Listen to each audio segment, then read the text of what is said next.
There is a comprehensive suite of coordinate geometry commands available in the CAD Pro menu.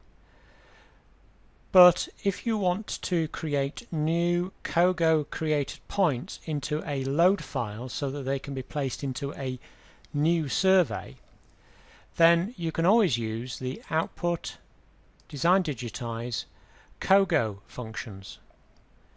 And I'll very quickly just go through each of these in turn. I'm going to put these points when loaded into the current survey.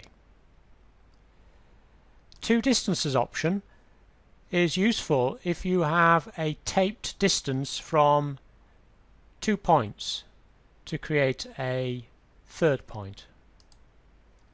So we define the feature code. We can optionally link the new point that we're going to create back to the originating points. We could in fact use a point feature instead. The first point is there, the second point is there, so distance from point 1 is 1 meter, distance from point 2 is 0.8 meters. That is the generated point. It has determined its terrain level from the underlying digital terrain model, but of course we can locate any other value or we can type in a new value. And you will see it has linked that new point back to the reference points.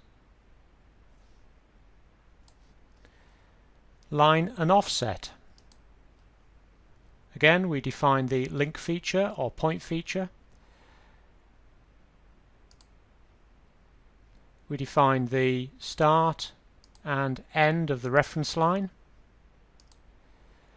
The length of that line is 3.512 meters. So this point can either be placed midway, that's halfway along the line, at a specified distance, if we say 4 meters. The offset can be right or left, or indeed any angle relative to that reference line that we wish. So I'm going to go out to 4 meters, which will place the new point here at an angle of 0. This offset line can become the baseline for the next point. This time we go from there to there, which is 0.488. We can go right a meter, so we go right, and now we go left a meter,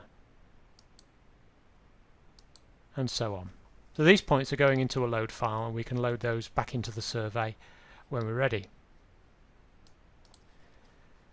Bearing and distance. Again, we define the feature code, we define the origin, and we're going to create a line from here to a point over here, and we're going to annotate that line with output details text, which you can do also within the dynamic command edit derived text line. So the bearing is going to go to here and the distance is going to be 5 meters. That has created a point at 5 meters from the origin in alignment with the reference point, and we can continue from there on. If we save and load that, you will see what we have created. An item of annotation with the length and the bearing. We now move on to arc center.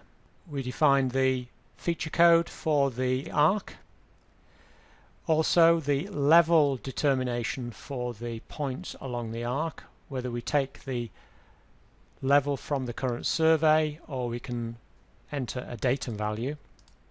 For example, if we want all of the generated points to be at the same level, then we can get a level from the terrain model, let's say 97, and we can also optionally create a point in the center. We now define the center and this can be done in a variety of ways using mode. Radius 3 meters. We can do a full circle, in which case we're not asked for the start and end bearing. We can do large arc, so when we define the start and end, the large arc will be the large part of that circle and the small arc will be the small part of that circle defined by those 2 points. So if we do small arc, you'll see just a small section of that. By changing the conditioning tolerance, that will determine how many points we get along the arc and therefore how smooth it is. If I select large arc, I'll now get the remainder of that circle, or full circle will give us the entire circle.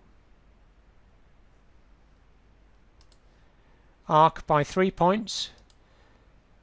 Again, define a link feature or point features, the level determination, and also whether you want the center point defining with a feature. Now you need to be careful here because you need to look in the bottom left hand corner of the screen, because what this is asking for is the start and the end and then the point in the middle.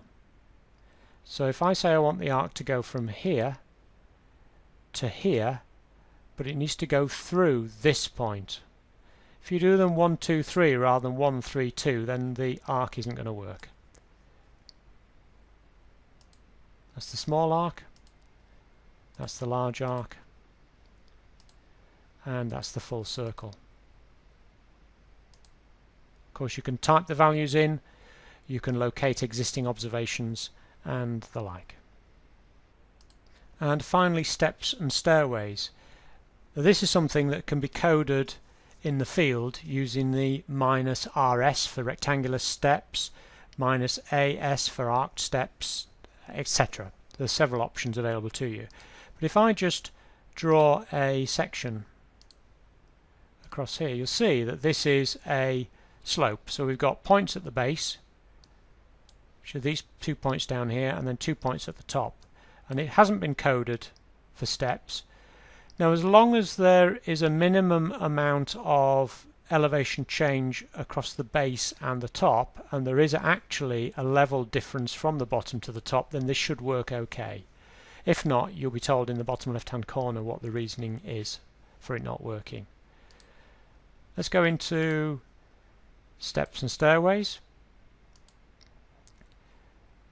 Number of risers. Let's say we've got 4 risers. We can select the link feature for each of the risers, and there are several different ways of defining the step. I won't go through each of these in turn because they're all documented fully in help, but I will go through the rectangular option, which is the -RS followed by the number of risers as a reserved code when you are surveying these features. So rectangular 3 points. So I define again, locate first point, which is the point on the base, locate second point, and then locate third point. Well, because I have points along the top, then I will select one of those. And there you have your risers and steps. So if I continue and load this in, and if we now look in section view, you will see the steps in 3D.